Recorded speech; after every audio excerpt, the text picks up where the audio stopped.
Hi, welcome back to another episode of the DDGeopolitics podcast. I am joined by my wonderful co-host JM and the lovely, as always, Yara. Today, our guest needs no introduction. He's been our guest before. We are so excited to talk to him today about the Palestine-Israel conflict. Professor Aleksandr Dugin, how are you today? Thank you. Thank you. Thank you so much for joining us. And while we have you guys here, please like, subscribe, and share this for the foreseeable future. So if you guys could just subscribe and like, and let's get started. So, in a recent Twitter post, you stated that drawing from your knowledge of the Israelis, that there's no doubt in your mind that they will not stop until they eliminate all of the Palestinians. What about your knowledge of Israelis historically has brought you to this conclusion? So, when it's first of all to put the situation in Gaza in the geopolitical context, now we are in the transition from unipolar world system to multipolar world system, and everything what happens in any point, any corner of the earth should be first of all put in this global geopolitical balance of power. There is the hegemonic power of the West. Israel is the proxy of the collective West, of the Atlanticist power, sea power, and that is a kind of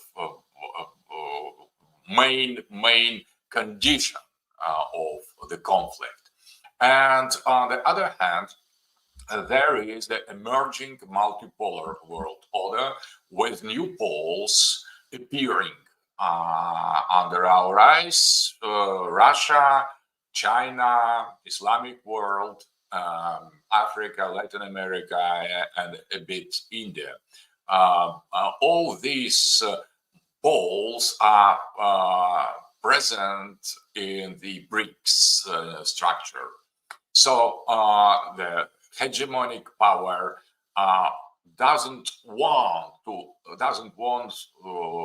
let this multipolar order to establish, and that is the main explanation of all the conflicts, all the war, all the diplomatic confrontations, everything. Economy can not now explain anything at all because it is a secondary factor. So everything is about that, about the future of the world order.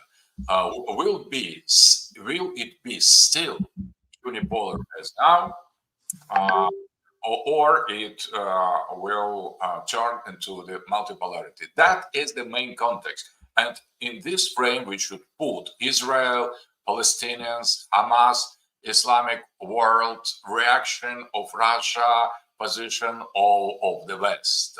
So that is the main frame. And about concrete understanding of Israeli politics, we need to take in consideration as well a kind of psychology of Israel state, of Israel entity, political entity, because it is based on very radical vision of the race, of the religion, of the chooseness of Israeli people, and they came to Israel precisely because they have decided that all the long history of the suffering of the Jews is over.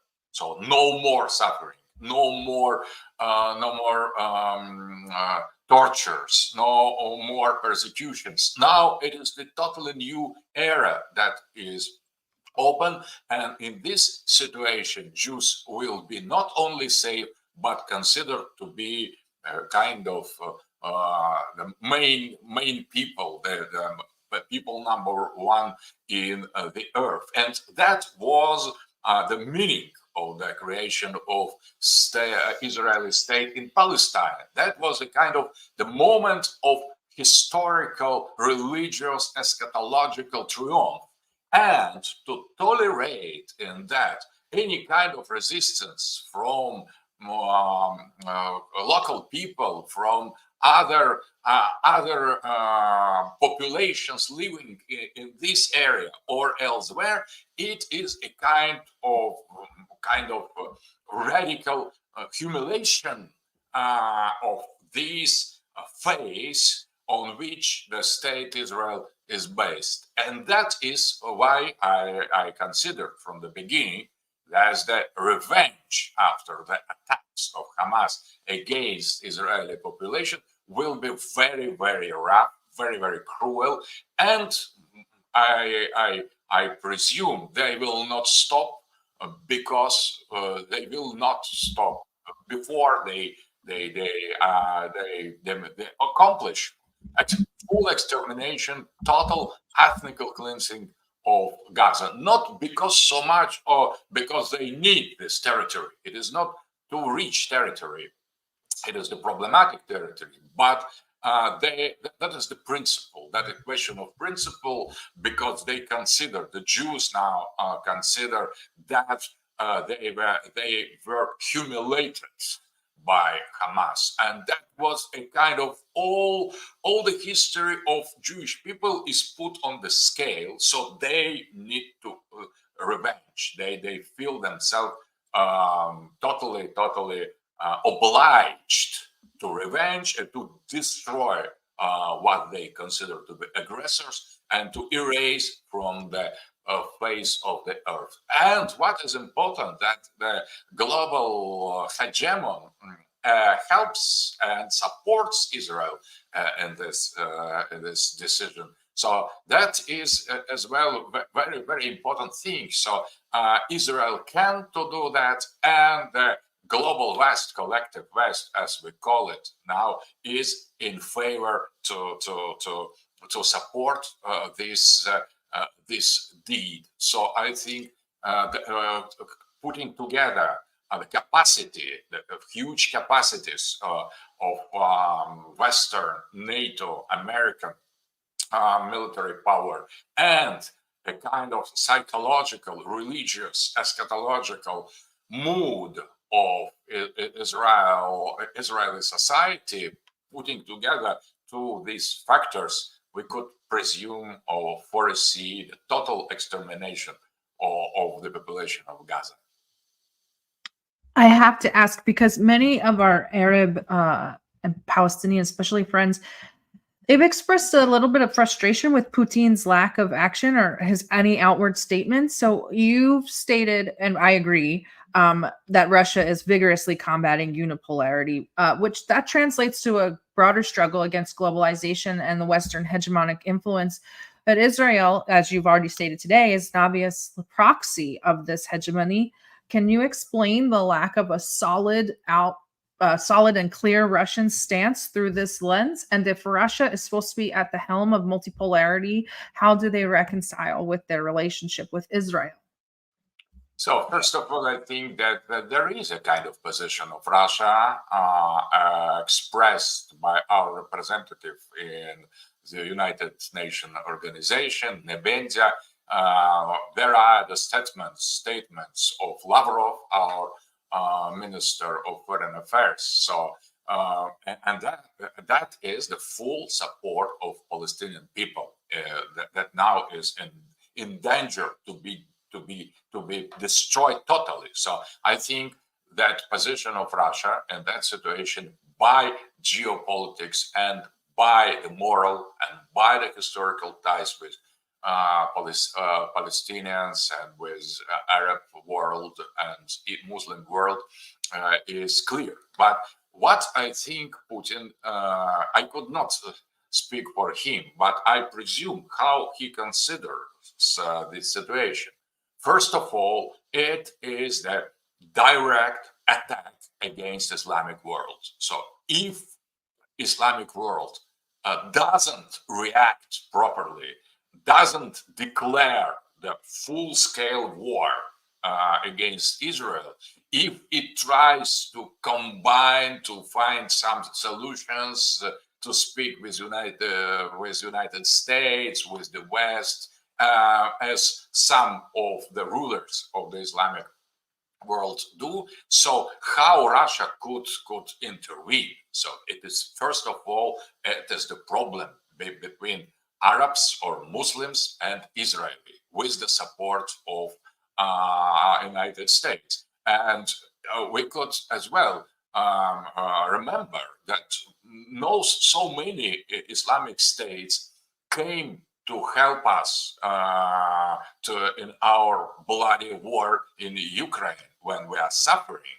because almost all of Western vassals are fighting against us there in Ukraine, supplying our enemies, Nazi regime in Kiev, with all this weapon. And nobody except Iran comes to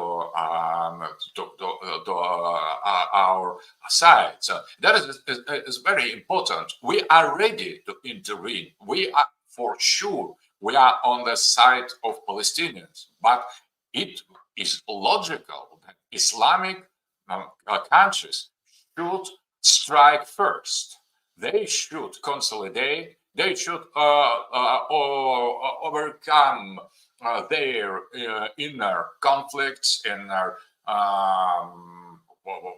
confrontations, and so on, and they should create a pole. That is their chance to reaffirm their presence in the world and the global system as a pole. And that is the kind of test for all for existence of Islamic civilization. If there is Islamic world, it should accept this challenge. It could not say, oh no, it is just a local problem between Hamas and Israel. It is a direct attack against sovereignty of Islamic civilization. If Islamic civilization doesn't react, that shows that it is not ready to exist as sovereign, independent power. So that means that the inner conflicts are more important for Islamic countries. So that is very important consideration. You should not expect from Russia that we are now in war and nobody helps us. And how we could imagine that Russia will come to open new front in fighting for Palestinians in Middle East against American power. It is a bit irresponsible. So, but what is important? Russia is politically, with all its political, diplomatical, geopolitical weight, on the side of Palestinian people. But we observe what is going on there, and we could demand as well, where are Islamic states? Where are Islamic armies? Where are Islamic people when the brothers, the people of Palestine, is exterminated now under our eyes? So I could respond, or I presume Putin would respond that way. Thank you so much. So I have a little bit of a segue into that answer, and thank you so much. So beyond these immediate events occurring right now in Gaza, you've discussed this broader confrontation between the West and the Islamic world, and I'm really curious to know how the Palestinian issue currently functions almost as a unifying force in the Islamic world against these Western injustices, and how this would also impact global dynamics. So I think that is the crucial moment of the destiny of Islamic civilization, because it is really humiliation of Islamic civilization, Islamic world. 2 billion of Muslims are now, they have received a kind of challenge, the challenge, existential threat, because if they tolerate that, the West will treat them as persons with no real will and no real weight. So they should respond. If they don't respond, if they stay in their semi or half independent state of being, if they don't protest against this hegemonic strike against Islamic identity and Islamic world, and against all the human understanding of what is good and what is bad, because what the Israeli now are doing, that is the real violation of all forms, all rules of leading the war, the military actions. They massively destroy civil population of Gaza. They have received serious hit, serious strike from Hamas, and I think nobody approved terrorist action of Hamas, but the response, it is totally out of any limits, and that is a kind of humiliation for Islamic world. If the hegemonic power could treat them so they have no value, no, in their eyes. So, for example, the NATO and the collective West tried to treat us in the same manner, expanding NATO, creating their Nazi proxy regime in Ukraine, and they have shown they despise us, the West in general. So they take us not into consideration, and we have responded by special military operation in Ukraine. That is how the real Pole should behave itself. So that is the test. Who is the Pole? Because many can pretend to be the Poles, independent. Many countries declare they are sovereign. They are not sovereign if you don't respond to existential threat, to existential geopolitical challenge. You are not sovereign. So Russia is sovereign, but it is not globally sovereign. We just are fighting to restore our sovereignty, at least in the Eurasian context, in the frame of post-Soviet space, and it takes many efforts from us, but we are always ready to help those who declare and show and prove themselves to be sovereign and prove to be independent and really free. And if you are free, you respond against such humiliation and such violation of all kinds of humanitarian norm. If Palestinians, Arab people, is treated like that, so and you don't respond, you don't answer, so it's up to you to take.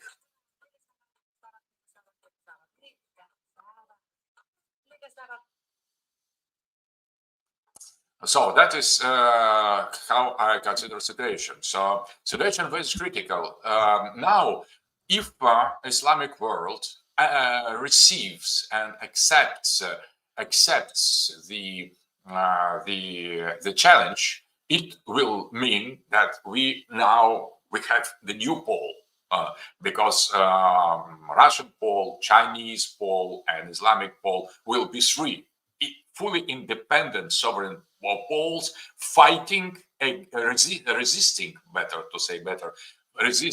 the pressure of hegemonic power. And we are now here to decide what world order we are in reality. When it concerned, it affected us, we have reacted. So now it is time to react to Islamic people. So, given the existing divisions among Arab nations, exemplified by the current, it was the OIC summit in Riyadh, how do you address the challenges with achieving unity in the Islamic world? So, we've had 11 countries agree to the summit, and then four reject, and then 4 abstain. Which the just for our listeners, the agree upon preventing the use of American and other military bases in the Arab countries, freezing the Arab diplomatic, economic, security, and military relations with Israel, using oil to pressure a stop to the aggression, prevent Israeli aviation from flying in airspaces, and forming an Arab ministerial committee. I believe it was UAE, Saudi, Jordan, and maybe Qatar or Bahrain that rejected this outright. How do we overcome this sort of division? So that is up to Islamic world to solve the problem. I think that there is the split not only between the countries, but the split inside of many Arabic and Islamic countries, because the elite in that countries is bowed by the globalist network. They are too much involved in the global commerce, in this network of hegemony controlled by the West. But the people of the same countries thinks totally different. I think that if now, when in Islamic world, the leaders and the rulers hear people and are in tune with them, their own people, their own Islamic society, they will somehow react. Well, and in the countries where the rulers fully despise their own population, so they feel no responsibility for the Islamic faith, for Islamic civilization, for defending Islamic values, traditional values, and so they will confront, they will have inner protests. So I think that is very serious moment, because division of Islamic countries, it is not only regional problems, it is as well global geopolitical problem, because the global West try to manipulate the Islamic countries, try to divide them artificially, try to put one against the other, so and ignite the conflicts. And that is the imperial strategy, divide and rule, and they are successful in that. But now, when this existential challenge is directed against all Islamic states, all Islamic population, all Islamic societies living in the Islamic countries, all abroad, that is something different. So I think that now resistance, so what the Lebanese, Syrian, and Palestinian call resistance in the context of Middle East against Israel, now becomes a kind of global phenomenon. It is not just intifada inside of Israel. That is global Islamic resistance that I think in some time will become the independent civilization power. And more and more Muslims, they acquire geopolitical consciousness. They try to think in the terms of civilizations, of the geopolitics, of the balance of global power, and thinking in that way, they arrive at the conclusion that they could not be in their state as today, divided, put against each other, conflicting, fighting, Salafi against traditionalists, against Sufi, against Shia, and so on, national ethnic aspects. All that is it should be overcome. And I think that we are now we are witnesses. We will be witnesses soon. I hope that this birth of Islamic geopolitical, pan-Islamic geopolitical consciousness. So, and they will understand immediately the reasons that now escape them. Why Russia fights in Ukraine? Why China wants so much to restore its sovereign control over Taiwan? They will understand the global context, and they will find their own place, and they will see that if they not transcend these existing abysses between them, they could not pretend to be Pole. They will be colonized. They will be treated as slaves, as object, not the subject of geopolitics. In order to become the subject, the Islamic world should be united. They should find a kind of common platform, common denominator for their future self-organization, for becoming the pole. And the test line is precisely Gaza, is Palestine. Because if they accept that, so I think they will lose their honor. I had a question. I think all of us here on this podcast, in this space here, understand what you mean by sovereignty, Professor, but I was wondering if you could explain for your listeners what you think sovereignty, especially in the context of the international system, is, and if you could expand on that, how that differs from stateness, or I guess you might say in Russian, государственность.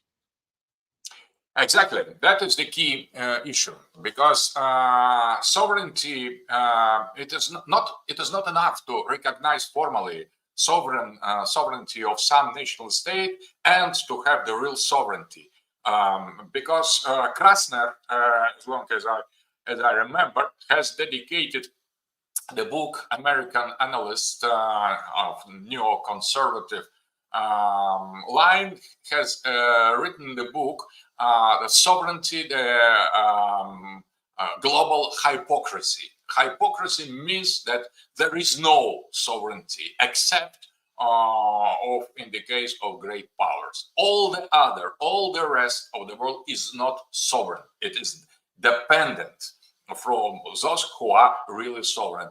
And the sovereignty was precisely the measure of two camps fighting each other in the Cold War.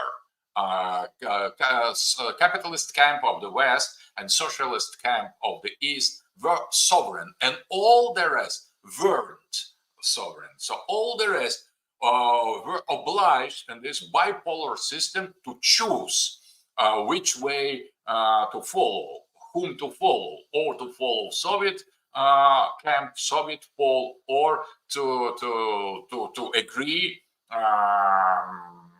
the rule of other pole, or other master. So that was bipolar system of distribution of sovereignties. And after the fall of the Soviet Union, it happened that there is only one pole, only one global power, hyperpower, that is sovereign, and all the rest were presumed to abandon their claim to sovereignty. That is the liberalism in international relations. When there is only one pole of sovereignty in geopolitics, in economy, in ideology, in the politics, with its own sets of rules, liberalism, market economy, liberal democracy, technology, LGBT, and so on. So that is only one sovereign ideology, liberalism, only one sovereign power, collective West, NATO, Atlanticism, and all the rest are or vassals or not sovereign at all. They are peripheral and rogue states, so-called rogue states. So, and but in the same time, many national states are still considered to be sovereign, but that doesn't mean anything because they totally depend from the master. And in unipolar system, the master is one. That is United States of America, the NATO states, the global West, collective West. But with the growth of independence of Russia, during the return of Russia to historical scene as well by China's rise in economy, there appeared two other pretendants to form a sovereign pole. So and they entered logically in the conflict with the keeper of this unipolar type of sovereignty. That explains everything. But neither Russia nor China possess today the measure of capacity, the amount of capacity to be only opponent of the collective West. Hence, we need to rethink, redistribute the sovereignty on the multipolar basis. So Russia cannot compete directly with the West. China cannot compete in the military way, strategical way, in the ideological way with the West. But putting together, Russia and China could afford some resistance. And the same problem stands before Islamic world. So either Islamic world will find the way to unite, to create the pole, and to become the axis of the Islamic sovereignty in front of the American power, Western power, or it will be divided and will be put sooner or later under control of other poles. So that is the problem of sovereignty should be put in the context of the concrete, real geopolitics, and that is why it is so important. And because, for example, Israel cannot be sovereign. It is not sovereign. It is the part of the global West, and it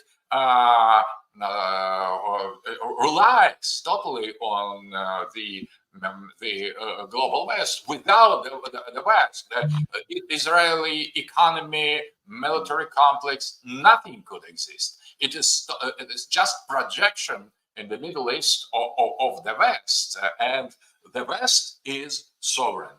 Russia fights desperately to be sovereign, to save its sovereignty, to affirm its sovereignty in Ukraine. China does the same, mostly in the economical level, in economical camp, but as well, sooner or later, I think they will be obliged to enter in the military conflict with hegemony. So now this the problem of sovereignty is before Islamic countries. They are not sovereign. They depend. They are controlled by the West in many ways. And now that is the examen. That is the kind of test, the proof. If they are sovereign, they would react. If they are not yet sovereign, they should become so. So that is the huge mission, I think, that the radical existential mission to Islamic world to rethink, to recreate re-establish or establish its sovereignty, and for that reason they need some common plan. They could not stay divided more, because that way they will be lost. They will lose their dignity and their power. So this segues really nicely into the next question again. So we talked a little bit about commonalities within the Islamic world, and you speak, of course, a lot about the vision of a multipolar world, which we touched on a bit.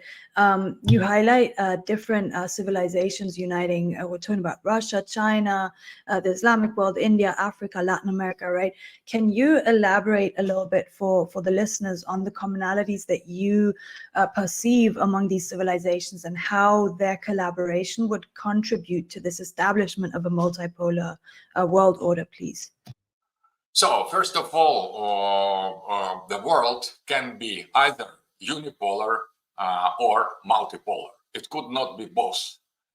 We need to choose. So, and it is not just theoretical choice. The choice that is in practice, in the war, in the confrontation, and the competition, and the clash of civilizations. So that is where we are.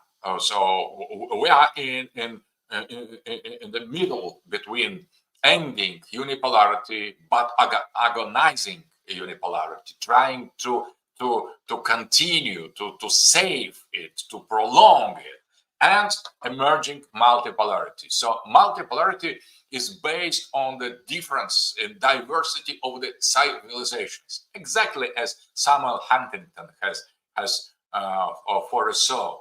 So what does multiplicity of or plurality of civilizations mean? That means that we know now only one set of the so-called universal values: individualism, liberal democracy, parliamentarism, market economy, modern science, relativism, and postmodern culture. That is a kind of obligatory set of principles imposed on the humanity, because in unipolarity there is only one civilization, the Western one, and it tries to organize the humanity and all society under its principles, and judging them who is wrong, who is right, showing and saying what they should do and what they shouldn't. So that is unique civilization, and the West had a chance to create this kind of communality based on their own individualistic Anglo-Saxon and some form liberal values, but they have failed, totally failed. The West has shown that they could not keep the promise to be the leader of civilization and to grant the order, the rules, and the minimal justice.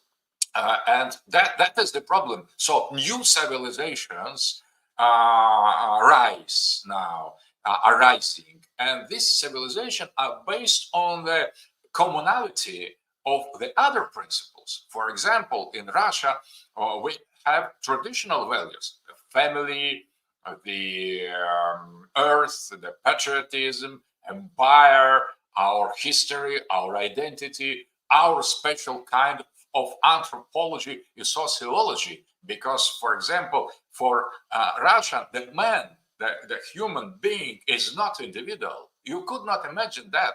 The people on the West could not understand that for us, Russians, to be human, it is not to be individual. It is to be the part of the whole, of the family, of the people, of the society. And we could not consider to be human something, some person, some figure that has no ties, no organic ties with the religion, with ethnical tradition, with the people. So we have the completely different anthropology, and we have no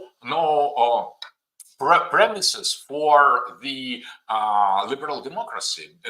It is just facade. It is just exterior aspect. It seems that we have the society like in the other countries, but the meaning of our reactions, existential social reactions, is totally different. So, and now we recognize that more and more. This commonality of Russian Eurasian values, the common basis, common identity, civilization forms our civilization. The same is in China. China is not liberal democracy. It has its own very, very ancient tradition and roots, Confucianist ethics and socialist, communist system of rules. So it is not liberal democracy at all, but that is civilization based of commonality of other principles and other rules. And the same for Islamic tradition, because for example, for Muslim to say that the human being should be considered in total absence of any relation to God, so it is blasphemy, because to be human in the eyes of Muslim is the same as to have the relation to God. So no God, no human being, no rule. If there is, as the person of Russian Roman of Fyodor Dostoevsky once has said, if there is no God, there are no rules at all. No God, no rules. So I can do anything. And this nihilistic attitude that is very, very common in the West, it is totally rejected by other civilization. And more these civilizations enter in the conflict with the set of rules and values and principles imposed by the West. So the same for Africa, the same for Latin America, the same from India. India is weakest element because it tries to solve its regional problem with Pakistan, with China, relying on the West. That is just for now. It is a kind of exception in among the other poles. But on the contrary, India has nothing at all against Russia. So we have still very good relations. So, but in generally, this commonality between poles, it should be based on the respect and recognition of the right to be other. And that is the problem, philosophical problem. The West has no idea how to treat the other, because in the eyes of the West, the other is either the same as the West itself or something very bad and very dangerous. If you are not like me, so you represent a kind of danger. And that is a kind of racist attitude towards the other. In the ancient time, that was open racism, because there was equation, there was the formula, for example, civilization, barbarism, and savagery. And to these three types of society of Lewis Morgan corresponded white civilization that was regarded as the same as civilization, yellow people, barbarians, and black people as savages. Now, this biological racism is abandoned, but there is developed society or civilization, global liberal West. There is semi-periphery developing country that didn't yet accept and embed all the liberal values, and there are global periphery that it's just the savages. So that's the same racism regarding the other. The other should be or exactly like us, or we should punish it or transform it or teach them to not to be what they are.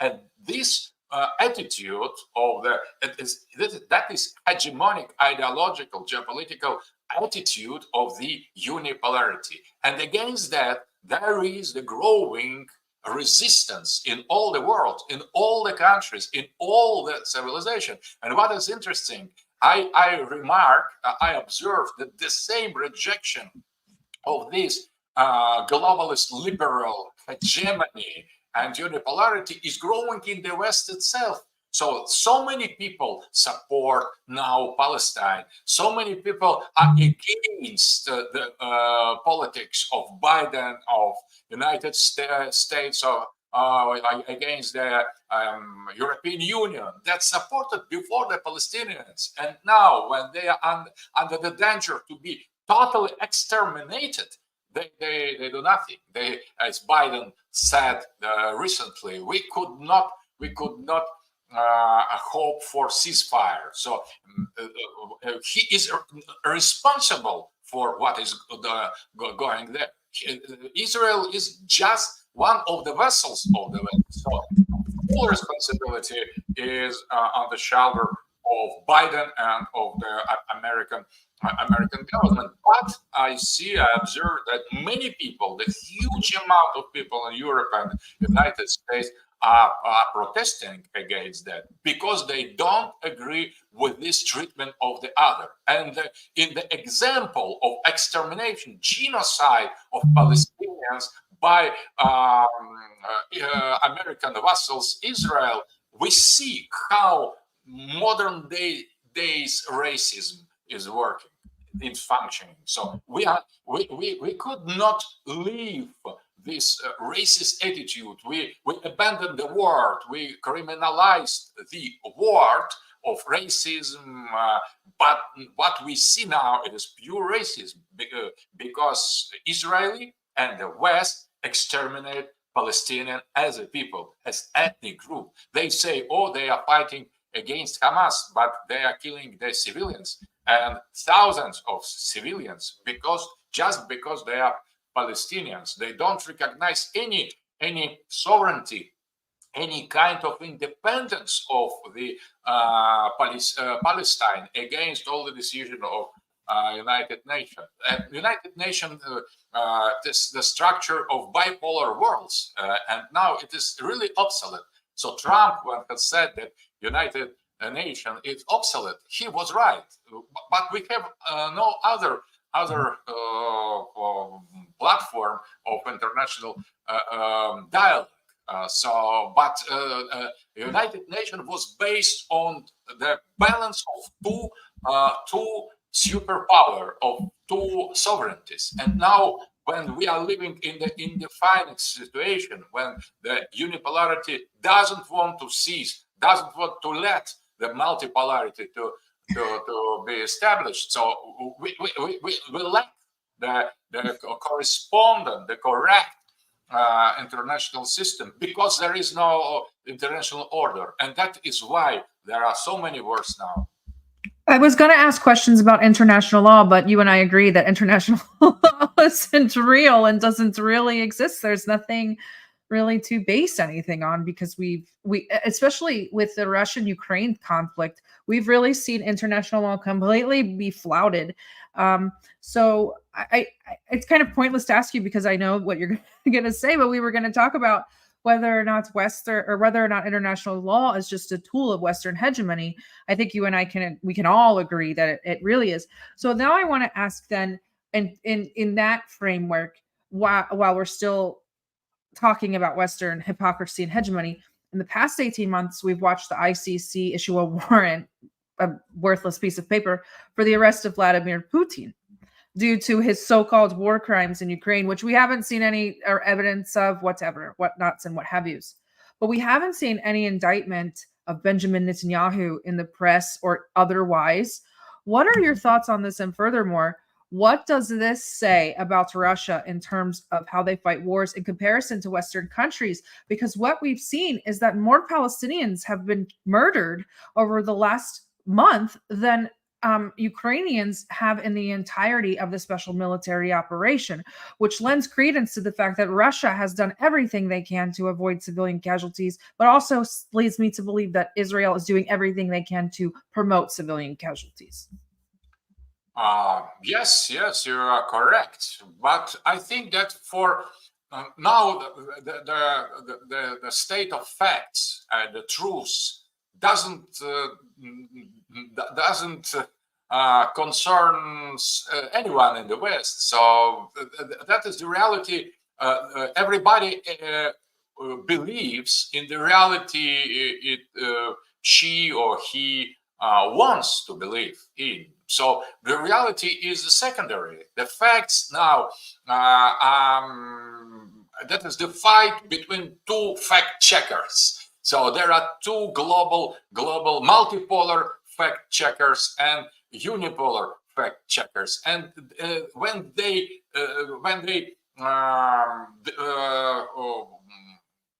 show their arguments, their facts, the opposite side just pretend it is fake news. So I think that there are the degrees in this purely virtual confrontation of two worlds. But that is important. That I agree with that. That true that in Palestine much more civilians were killed in this month during this month than during all the war in Ukraine on both sides, because we have big losses among civil population as well. Russia as well suffers them. So, and what Palestine is suffering now, it exceeds both losses on Ukrainian and Russian part among civilians, but nobody cares in the West. Nobody cares, and except those who are generally are rejecting this system. It is already not about the truth. It is about, I think, the the beliefs, the ideology, because the people who are believing profoundly in the Western hegemony, who agrees with globalist agenda, who share the liberal system of values, because they believe, they accept what CNN and other mass media in the West say, including when they lie. They believe everything because they don't check. They have, and the same, for example, for those civilizations, those societies who reject generally the Western hegemony. They don't believe, so they are inclined not to believe the West, and they are inclined to believe anything that show the hypocrisy of the Western media. For that reason, I think that we are inside of deep mental war, psychological war, cultural war. So it is not just the fact. If you have the fact, and sometimes very, very rude and concrete and serious fact, but you have no mean to transmit it, to broadcast it. There is no fact. And if your broadcasting is censored, if you are cancelled, if you are deplatformed, for example, so you could show it to yourself, to the people around you. It works, but it works on the very small scale, and on the global media there are the oceans of lies. For example, if they don't want to emphasize, for example, this balance between the victims among the civilians, between Ukraine and Gaza, they just don't mention it. and nobody is aware of that. So, and if we try to promote our independent media, they censor it. They cut it. They deplatform us. We could rely a little bit on the libertarian mood of Elon Musk for a certain time with Twitter, but before that was concentration camp with the people in charge of the Twitter before Elon Musk came. So we are living. That is the kind of some libertarian space in Twitter when we could still and some other platform not so much censored. We could express our meaning, but there are so many tools inside of social services in order to control, to reduce, to reduce, for example, the clicks, the shares by artificial means. So it is a reality is totally manipulated, and I agree there are this difference that should show how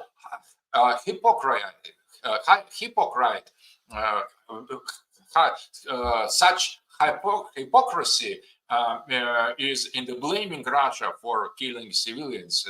So I agree in the war, in the civil war we have now in Ukraine, there are some victims among civilians. Some of them killed purposely, as Ukrainians do, some by casualty, but there are the losses. But the amount of the people killed in the direct transmission of the social media in Gaza, it's overwhelming. It is something totally out any limits, and I think that. But the globalists, they just don't care. They continue to fuel this genocide, and I think that that is belief, and they believe is purely satanic. I think now. So the Satan is the father of lies, but I think that. Not just factual truths, it's something that should oppose them. That I think that's something deeper. We need something deeper. We need the belief in harmony, in real balance between the people, the real respect and love for tradition, for the principles, and for multiplicity of the cultures and civilizations. That is the principle. That is a kind of multipolar ideology, and who accept this multipolar ideology with the correct and respectful treatment of the other, that is already on the side of in the right camp. Those who perpetrate all these crimes, who fuel the bloody conflicts everywhere in the world, they finally they will be defeated. So you did say, and I don't remember where I saw it, but I do agree. You said that there's no coming back for Israel. Their reputation is ruined. There's no way to repair it. They have pretty much no way out. I've also spoken to others that say that they think that this is the ultimate exit strategy for the United States to leave the Ukrainian theater to try to save the European and American economy. Do you think that I disagree with that assessment? Do you think that this is possible? And if it is, how does it help America's position, given the fact that Israel has no way out of this? Or are we just watching kind of the flailing of a dying empire, America just trying to do what it can and take whoever they can down with it? I think there are no much political reasons or economical issues behind all that. I think that economy and everyday politics they don't explain anything anymore. So I think that the United States what United States do now. It is by inertia of hegemony. It is a hegemonic gesture.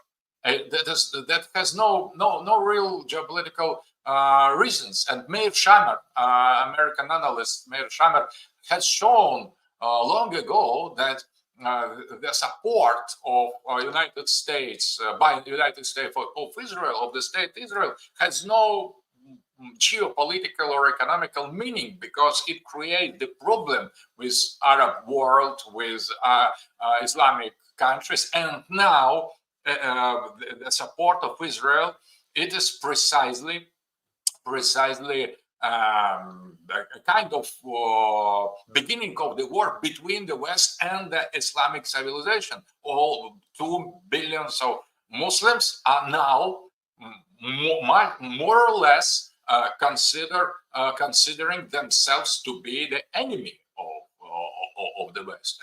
So if the United States, maybe it didn't lose total contact with Muslim world, but their position, their relations of the US and the Islamic world is totally damaged, radically damaged.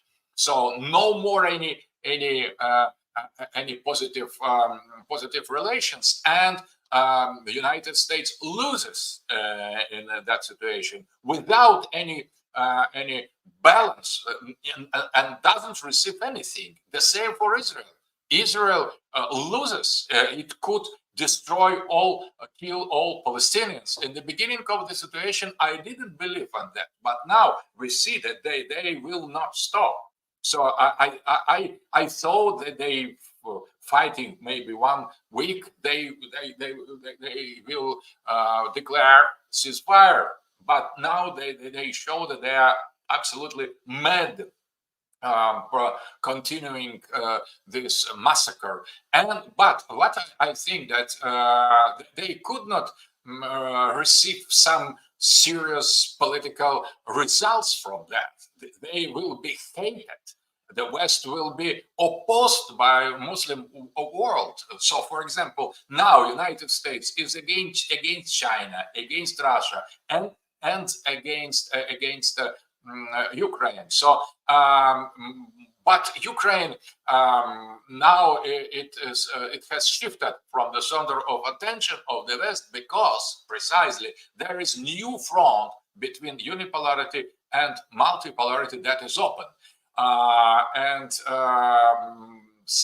think that the West will continue to fight in both directions and will supply the Ukraine with weapon, but I think that at the same time the situation is worse for the global West, and but the global West is a kind of impasse in that end. It could not behave itself otherwise. It is hegemony obliges that this arrogance of the unipolarity and the total ignorance of the other, and the maniacal, fanatical rejection of the multipolarity. So now I see in social media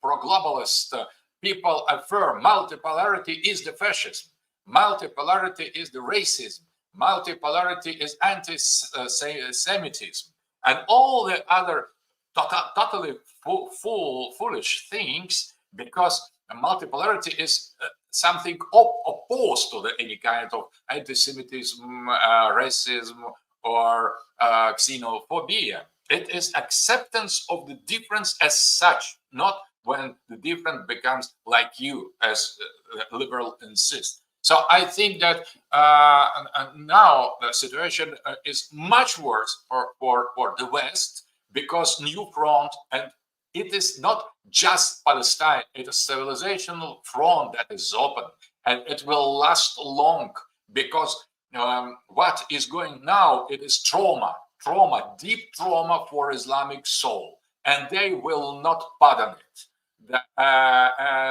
And they will not forgive it.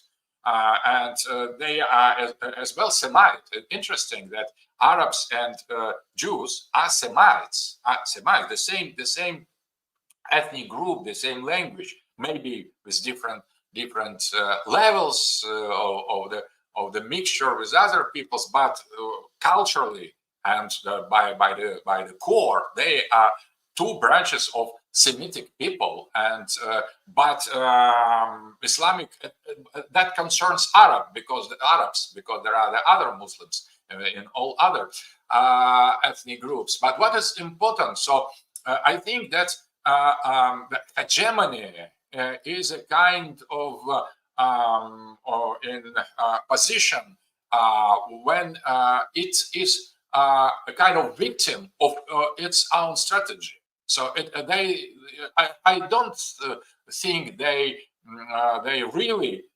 wished something like that, because that undermines radically their position. They create new danger and new threat for security for all the West. So it is suicidal strategy, but maybe there we have some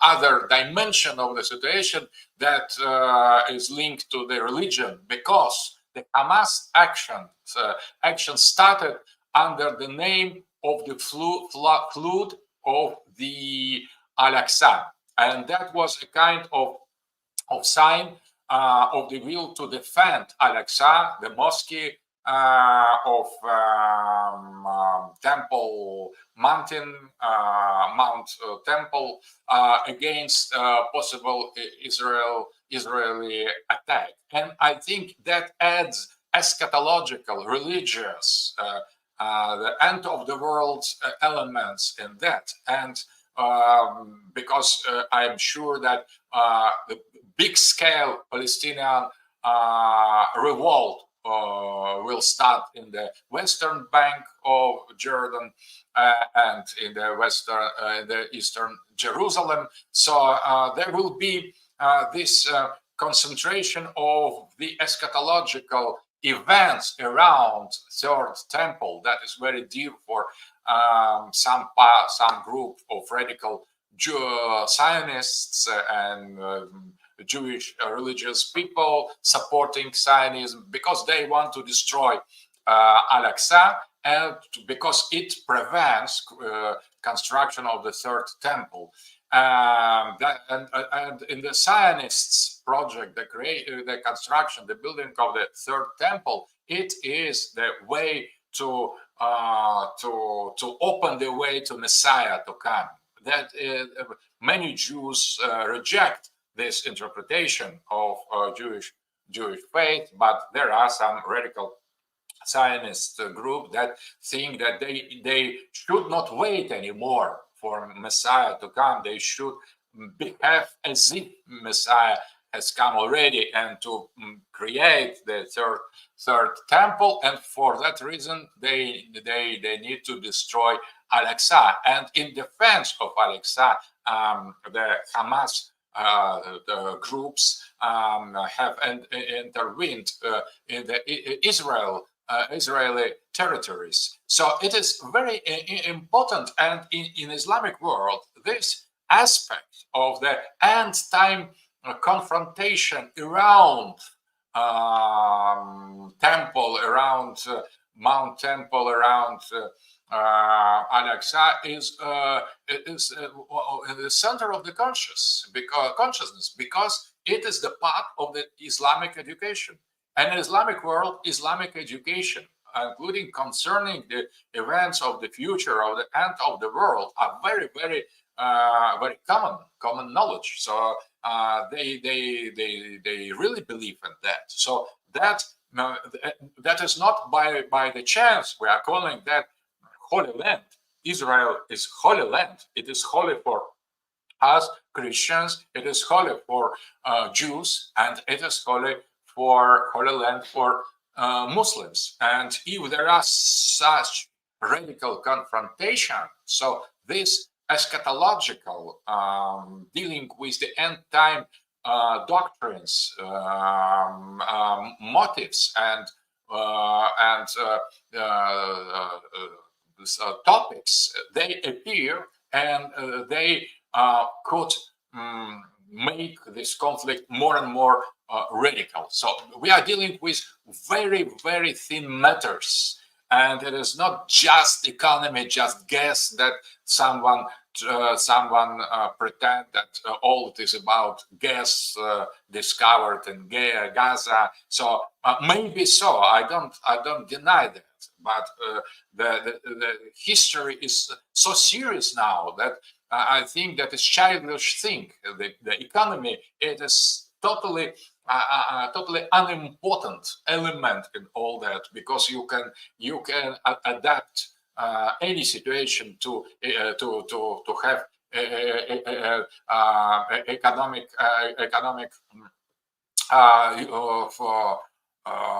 result, because economy could adapt itself to the war, to the peace, to the commerce, to the illegal commerce. So the economy is very, very flexible, and the civilization are much more, and geopolitics it is a reality of much more serious powers and forces and tendencies and ideas mean much more than things. Thank you so much. So I have a final question for you. Let's talk about the risk of nuclear weapons, right? In one of your tweets involving the Middle East, you discussed the potential use of nuclear weapons and presented, possible scenarios that touch on different geopolitical aspects. Could you elaborate on your views regarding the potential escalation to World War III and outline the specific conflicts that might lead to such a scenario? And then finally, who do you anticipate would be the major world parties involved in a potential World War III? So somehow Third World War III has already begun in some way, but it is just the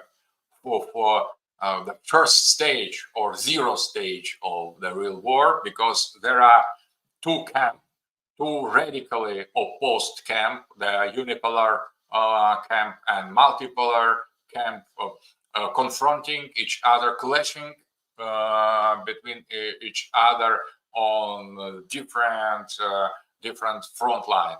But how it could turn into the nuclear conflict? First of all, we know that Israel has a nuclear weapon, and one of the Israeli military ministers has already declared that he suggests to nuke Gaza in order to destroy this system of defense created by Hamas in Gaza. So that is quite known fact that Israel has received from the West the nuclear weapon. We know as well, or we suspect with some basis for that Iran has a nuclear weapon, Pakistan has nuclear weapon, and in special situation, if the conflict will grow, and I think maybe now we assist only extermination of Gaza population by Israel military power and heroic resistance of Palestinians with that huge tragic genocide of the civilian population. That is what is going on now. Nobody has entered among Islamic countries seriously in conflict. But if we presume that at some point of the continuation of the same massacre of Palestinians and during this Nakba 2.0, at some point some Islamic country will intervene directly in the war, there is possible that there will be nuclear strike. I think not strategic nuclear weapon will be used, but tactical nuclear weapon could be used in this situation, and Iran, Pakistan, Israel, they could exchange the nuclear strikes. How will we have the United States supporting its vassal of Israel? Maybe as well involving in the situation in different weapons, and Russia, I am absolutely sure, will come to the to help the Islamic pole.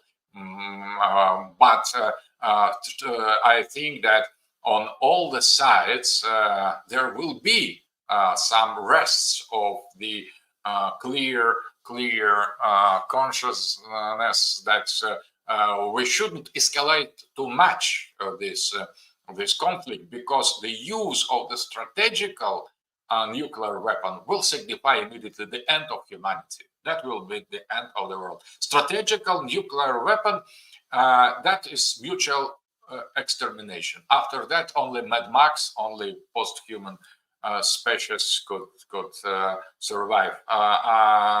The quality and the amount of the accumulated nuclear weapon in the case of Russia and in the case of United States grant on both sides the mutual extermination. So there will be no more humanity, no more human being on the planet. But the use of tactical nuclear weapon is totally different thing. It is very, very dangerous. It destroys huge amount of territories, of the spaces, kills people in masses, and destroy ecology fatally. But the use of tactical nuclear weapon is compatible theoretically with continuation of humanity. And if we presume that this eschatological confrontation, the clash of unipolarity against multipolarity, will result in the use of the strategical nuclear weapon, that will mean the end. And what is important, that we are dealing now with the territory that where is the Armageddon? Armageddon is the camp in Israel, where, according to the prophecies of all the monotheist religions, should the final battle be realized. So that is it is very difficult to put aside all the coincidence, all the signs we are dealing with in that situation. So and geopolitics, it is not the last tool to explain that, but it is the better than any other. So geopolitics is the one of the level closer to the reality than other kinds of analytics. And the final analysis, I think, should be really religious. And in order to think about the possible development of the conflict in Middle East, in Gaza, now we should really rethink all the history of the humanity. Maybe we have committed sometime very important error, the mistake, because something went wrong from certain moment. It is not just about the normal wars, normal conflicts. Our history, human history, is full of that, and full of injustice and extermination, ethnical cleansing, killings and sufferings. That is our fate. But what we have now is something different. That there is something final in all that. So something decisive.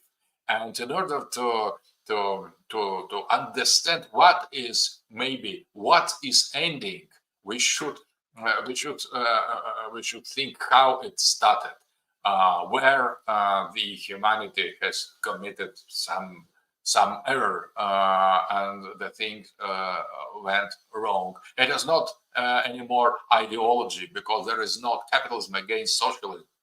It is not religions, because the West doesn't believe in God anymore, but the East believes. It's very important. Atheist camp, it is the West, and the religious camp is the other, the West and the rest. The rest is much more religious than the West. And I think that we need to look for ontological explanation of the ongoing crisis, and we need to try to penetrate in depth of what is going on, because everything is about the destiny of humanity. Well, thank you so much, Professor Dugin, for once again allowing us to speak with you about such an important and heavy topic. Do you have any closing thoughts that you'd like to leave with our listeners today? So you have asked me. I've tried to answer with all honesty.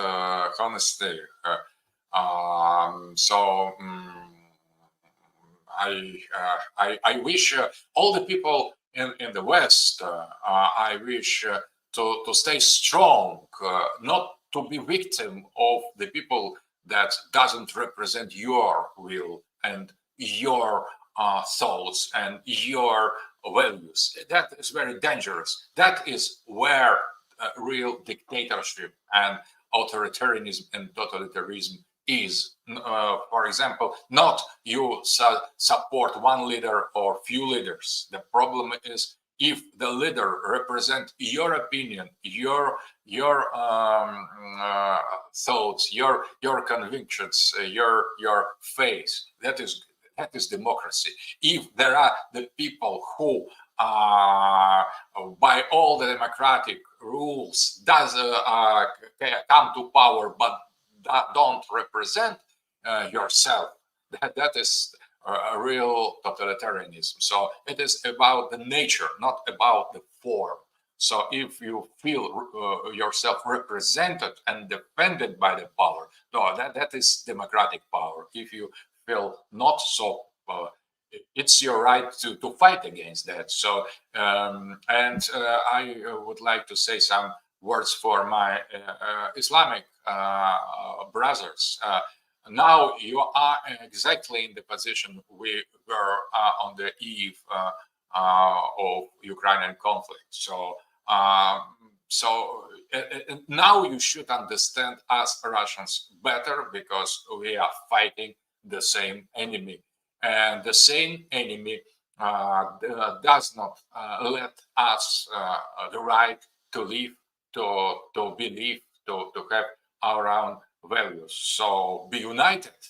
Otherwise, it will be very difficult to you to save your dignity and to have the victory. And I think that Palestine will be free finally once. Palestine will be free. Thank you once again, Professor. Thank you, Yara and JM. Join us on Monday for an episode with Pepe Escobar talking about the same topics, 5 p.m. Central Europe time. And join us after this episode for a discussion space. Once again, thank you. Like, share, subscribe to the stream. We are poor independent journalists. Thank you all, and enjoy the rest of your weekend. Free Palestine.